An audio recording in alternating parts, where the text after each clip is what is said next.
Hey, and welcome back to Delaware Boys Dynasty Football Podcast again. Ryan, say what's up to the people, baby. What's going on, everybody? Starting from the top here. So, today, we're back for the first time in 2 weeks. Probably one of our longer hiatuses in a while. We took a break after the regular season of fantasy football, gave ourselves a breather. It was a long season. But time was not wasted. We spent plenty of time watching tape, breaking it down, writing up player reports. I mean, we've been grinding.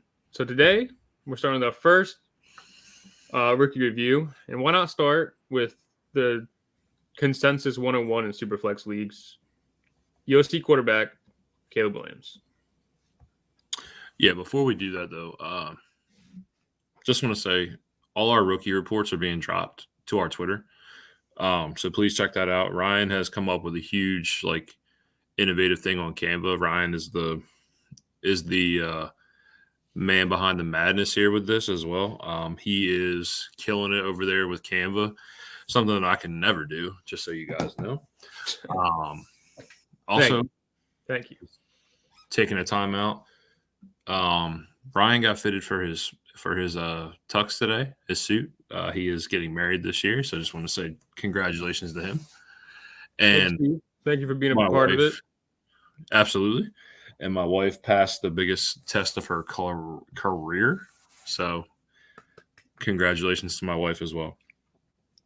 The grind hasn't stopped. The tape hours have gone into each tape. It's a grind. We're here. This is what we're here for. So let's start off with the consensus 101. Caleb Williams. Let's just get it out there. Let's do it. Let's talk about it. 6'1", 215-pound QB.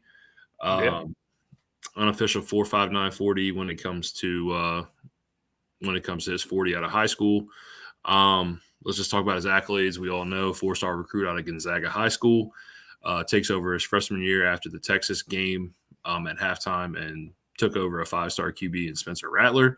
And Spencer Rattler never came back. Caleb Williams stole the show. Yeah. 2022, 2023 breakdown. We're talking about the Heisman Trophy winner. We're talking about, USC's single season leader in yards, total yardage, passing yards, rushing, just total overall offensive yardage, touchdowns, attempts, and completions. Also, another thing Brian and I like to talk about, back-to-back seasons with 10-plus rushing touchdowns. Yep. Given this year's a little different, we'll break into that a little bit later, but this year was quite different for his rushing stats. But, I mean, yeah, dude's been a beast for years. On top of the Heisman, go down the list, the Maxwell Award winner, Walter Camp Award winner, been winning College Football Player of the Year since his sophomore year at Gonzaga, previously mentioned by Steve. This is somebody we've known about for years, at least I hope, in the Dynasty community. Finally coming out. The wait is over. I'm sure everybody that has the 101 has planned for this exact moment. A lot of tank for Caleb Williams. So let's break him down. Let's start off. He is my number 1 overall prospect. He is your number 2 overall prospect offensively. We will get into Ryan's number 1. I'm sure you guys can guess who that is, but we're not going to say it here. Best fit. I'll be honest with you, man. Like I told you before, I don't think there's a fit to a QB like this of this caliber. Right. There's 6 to 8 teams realistically they're going to try to trade up to get this pick. That's if it gets traded. It could stay in Chicago, which is right. I don't think the pick gets traded. I think this is too valuable of a pick. I don't think there's a team that can jump up. When you get a chance to rebuild with this roster, $50 million in cap, and you get to reset the QB cycle with an elite talent like this, I don't think this pick goes anywhere. But again, to put a fit on this guy is hard. He's a elite prospect. Yeah. Brian, is there anywhere you'd like to see Caleb Williams go? Look, I find it hard to believe that somehow, some way, the Bears would find a way to move Justin Fields to a team that makes sense, willing to pay for that type of value. I mean, he's coming up on his contract year, so you're going to have to find somebody it's a pretty unique situation. I don't really see the Chicago Bears going there. I think they probably stick with Justin Fields if I had to guess right now, as of January 16th. Mhm. But there's plenty of teams. I mean, you look at the Commanders; they need a franchise quarterback. They just went under new ownership. Bob Myers is in charge, who built up the Warriors dynasty. I know it's a different sport, but I mean, dude knows what he's doing. It will not surprise me if the Commanders move up one spot to go get Caleb Williams. Already have Terry McLaurin there, Jahan Dotson for what it's worth, and a new coaching staff, which is perfect for a rookie quarterback. You can go get a guy that fits his build. That's kind of where I'm at with it. I think he ends up with the Commanders because I think it's the easiest thing for them to do to just trade up for that one spot. But what about you? What are you at? I'll be honest with you. I don't think this pick gets traded just due to the fact of all the reasons I listed. I'm also with you. I do think the Commanders are the team that I think I want to see him go to. He's coming home. He's a DC kid. He's coming home. This is the start to this franchise that this franchise has so desperately needed. I mean, it's been rough with QBs, dude. I mean, we remember RG3, the injury, and then going into the playoff game playing against Seattle, and then it just being worse. Kirk Cousins takes over. Kirk Cousins has one playoff win. This franchise needs a desperate reboot, and this is it. But, again, big opportunity. This is a big opportunity, but are you willing to pay the price for what this pick is worth? When you have another QB who I love as well in this class sitting right behind him. It all depends on where ownership's at. But I do think it's a perfect story. Come back, kid. Come home. Let's ball. Right. So I think he's a Bear. I think he will be a Chicago Bear on draft day. I'd be surprised. But I'm not willing to eat up half of my cap to pay Justin Fields. I mean, why do that when you have to do the same thing with Caleb Williams? I mean, given he is an elite prospect, but nobody is guaranteed. Nobody's guaranteed? Nobody's guaranteed. But have you seen enough from Justin Fields to say you trust him handing him the keys to your franchise? Yeah, I've never been a Justin Fields guy, to be honest with you. All right, so there you go. My question. Well, my whole point is, like, where does Justin Fields go? More so than can Caleb Williams be a Bear? Atlanta. Yeah. Pittsburgh. Seattle. Pittsburgh. I mean, tons of places, sure, but tons of places. But that's for another day. My NFL comparison, man, it's tough to compare somebody to this man. And I know you don't do comparisons, but if I had to pick anybody when I watch him play, he's Patrick Mahomes-esque. I'm not going to say he's Mahomes. Obviously, I'm not saying he's going to come in here and have 2 Super Bowls, 3 appearances, multi-time MVP. I'm not saying that. There's traits. Yeah. He has Patrick Mahomes traits. Yeah. But let's get into that, man. Let's talk about some of the things that we like about Caleb Williams. I want to start. Sure.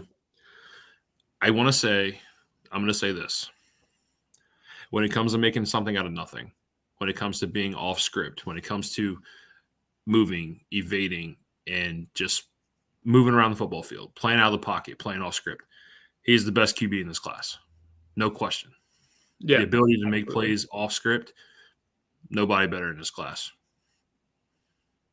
Yeah, 100%. I mean, dude's a beast. I mean, when you say Mahomes-esque, I think it's kind of like what you referred to when you say Mahomes-esque, because he's so good off the pocket, so good on the off-balance throws. I mean, kid gets it done.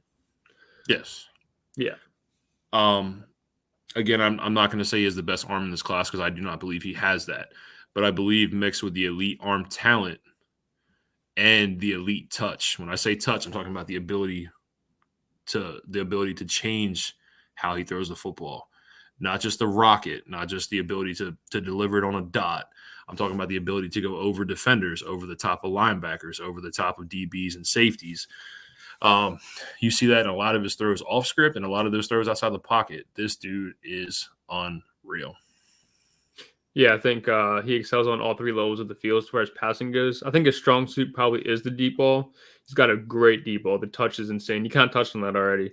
But I think that's probably where he's going to shine in the league, is that strong deep ball he's got. But on top of all of that, I think, especially for a college quarterback, you even saw it as a sophomore,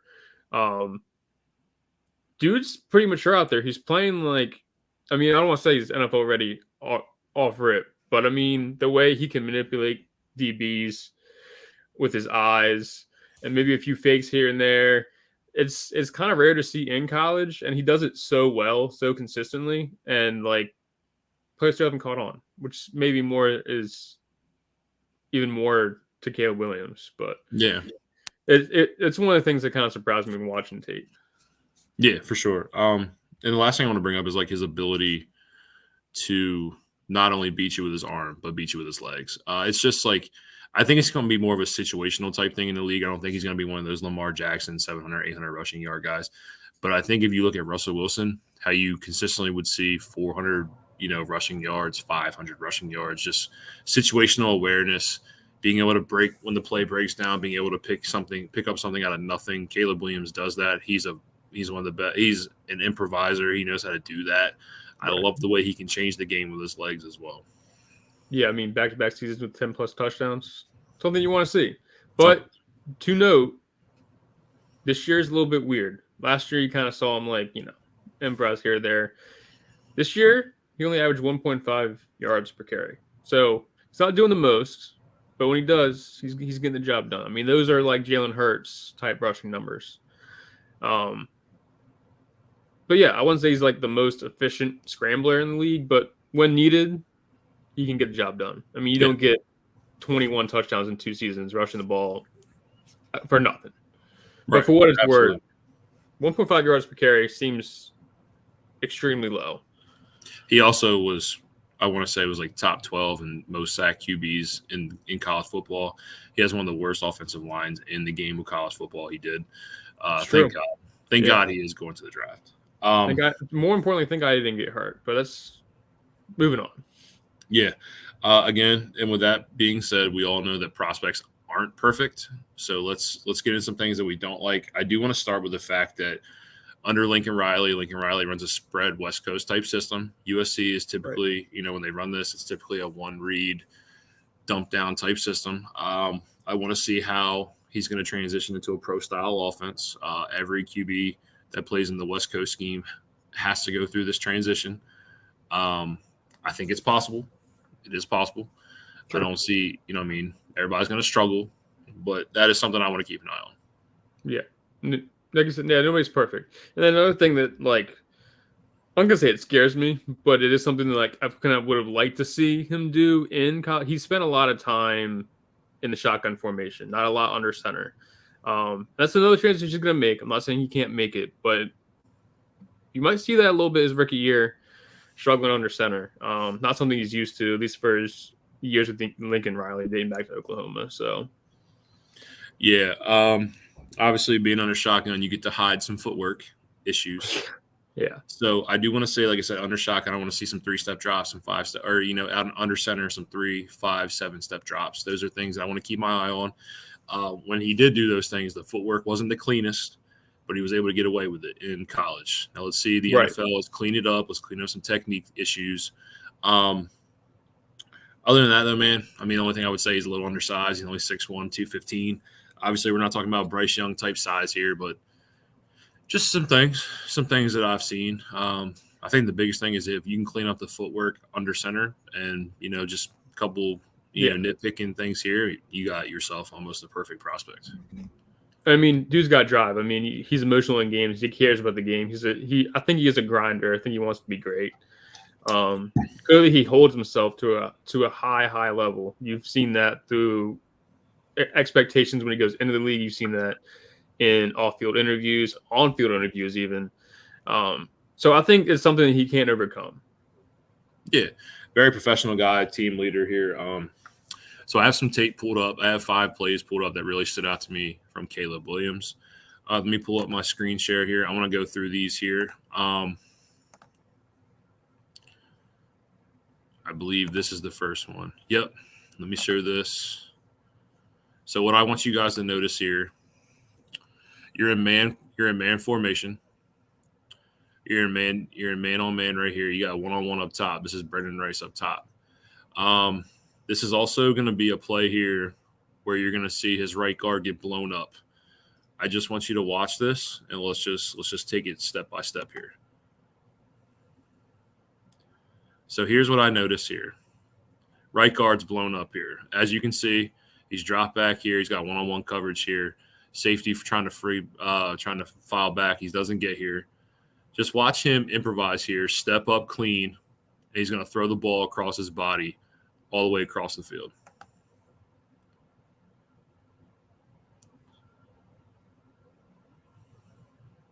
For a 74-yard touchdown. For the score.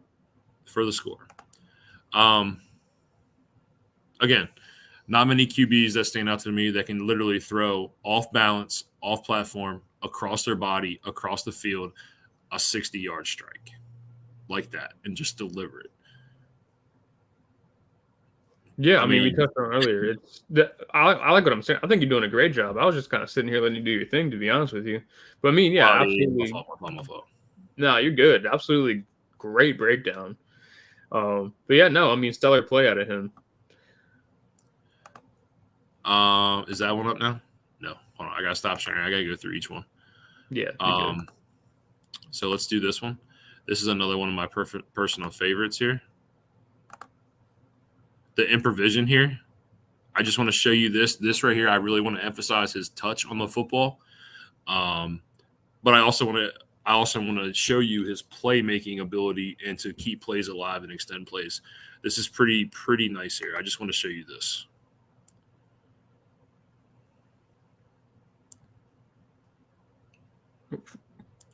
Escape. So you're going to see this on the breakdown come back. When you watch this in slow motion, this really shows the elite touch that I was talking about to all levels of the field here, but also on top of the playmaking extending here. Just watch this beautiful ball. First of all, great catch by the receiver too. But yeah, for him to evade traffic, heavy traffic on top of that, given it was Nevada, so not to take it away, but his whole offensive line was blown up. He had 3 guys running at him, and he still found a way to get the ball downfield. I think that's absolutely. What a great pass. What a great pass. Alex, yes. Alex, I told you we had been in the midst. We needed a little break. We had been on the grind. But guess what, buddy? We are back with tape. Emphasis on breakdowns, emphasis on things that we love to do, emphasis on things that we hate from the prospect. Let's do it. Another play I wanted to show. This is a beautiful play. Let me make sure I have it the right one first because these things are messing up on me. Nope, wrong one. Hold on. Let me find it. This is it right here. Please watch this. Please watch his playmaking ability and the way he just extends this play here. Please watch this. Let's break this down. Again, in the Nevada game, I don't care. Watch. Sit back and watch. This is absolutely beautiful.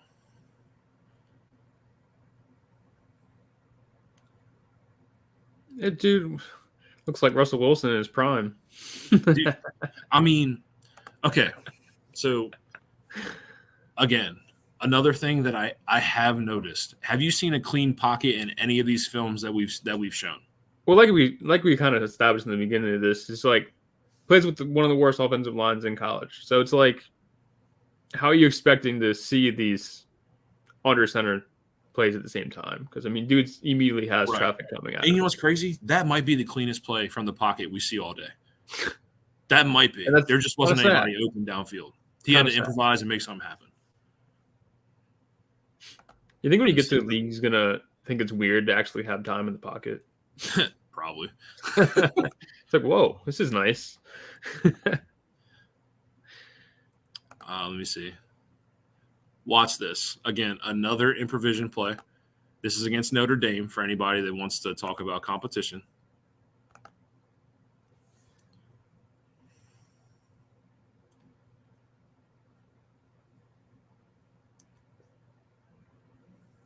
This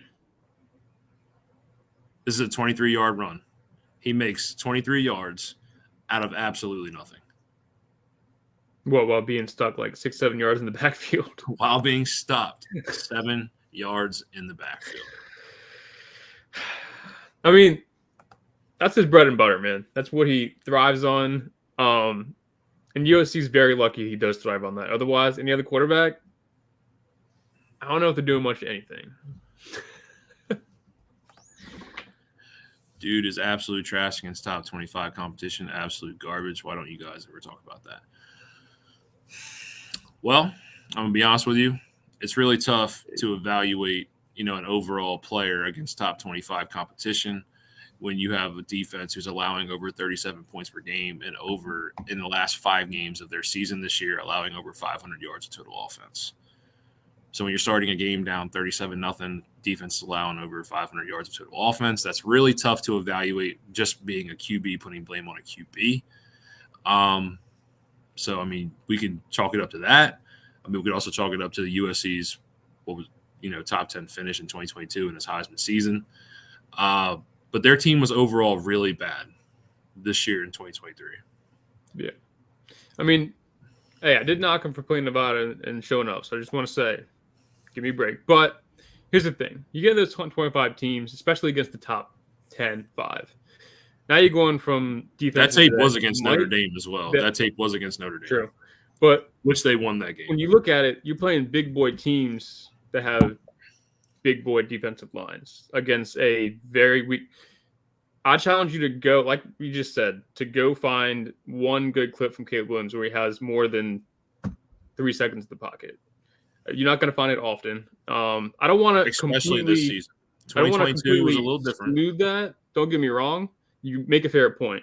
He did play bad against top 25. I don't want to blame it all on the offensive line, but it's tough to play from behind. Tough to play against great defensive lines when your offensive line is almost non-existent. Play from behind. They allow 500 yards of total offense. Is that even possible? Yeah. And on top of that, it's like you're looking at games where he's trying to push the ball downfield to get back into games. Right. And to be honest, it leads to mistakes. To be honest, you get to mold your schedule a little bit. Talk about the Pac-12. We're not. They're not building a schedule in the SEC either. So I do get your point to a little bit, but I'm just saying their team was historically bad outside of Caleb Williams this year. Last one I want to show you. This is just like an arm strength type of thing that I really thought was really, really cool here. Granted, botch snap on his part, so ignore that fact. But let's just look at this. Just look at the flick of the wrist on this 74-yard pass. Pretty elite arm strength here, to be honest. Definitely a botch snap on his part. But he makes up for it.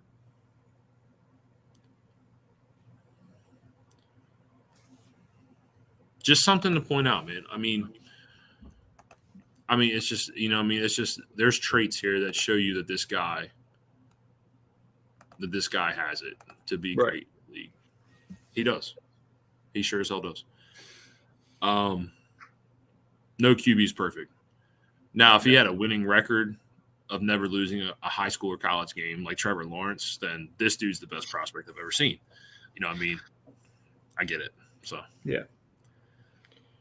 But to wrap it up, like you just said, no quarterback's perfect. As good as Caleb Williams is, nobody's guaranteed. But and that's why we'll get into it. But it's why he's my prospect number 2 in this year. I just think with quarterbacks it gets a little weird. We get these high profile quarterbacks, and we want to see that talent immediately. I think sometimes the value gets a little bit overblown when you start talking about a Mahomes-esque player. We expect too much out of these young guys. But look, I like Caleb Williams a lot. He does have his downsides, but the improvisation, the touch on the ball, all fantastic. I don't really have much negative to say about Caleb Williams. Any more positives from you? Positives? Talking about the touch, improvisation. Yeah. Arm strength, can make any throw on the field, can beat you in all 3 levels. Dude has every trait to be great. Right. Every trait. He just has to hone some things, but we touched on that already. But that's gonna wrap up our Caleb Williams breakdown. We're we're going to be coming to you live a lot. We have a lot of these breakdowns to do. I mean, I believe I'm at over 35 evals done, almost 40 when it comes to the write-ups. So I'm ready to get into it. Ryan and I also are going to start a new little series here once a week. We want to interview somebody in the fantasy content world, just get their story and like just get away from the rookie breakdown. Rookie breakdowns, we can get repetitive and monotonous. So we just want to, bring some highlights and some positivity to the fantasy football world. So just be on the lookout for that as well. Can't wait for that. Mock drafts coming your way this offseason. We also are going to break down a league that we just currently started. Draft is complete. So we're looking forward to that as well. Ryan, anything you want to say before we get out of here? Yeah, no. Anybody showed up, thank you. We appreciate your time. We'll be back soon. Probably going to go try to do 2 more of these breakdowns this week. Get these things rolling. Hope to see you in the next one. Absolutely. Next one, who you want to do? That's the question. You already know who I want to do. I'm all about Marvin Harrison, but you want to do Marvin Harrison Jr. You want to do Marvin Harrison Jr.? We'll do Marvin Harrison Jr. Good man. But again, this first podcast of January 2024. Again, thank you to RPO Football, yards per. Always glad to be here. We love you guys, and we're out.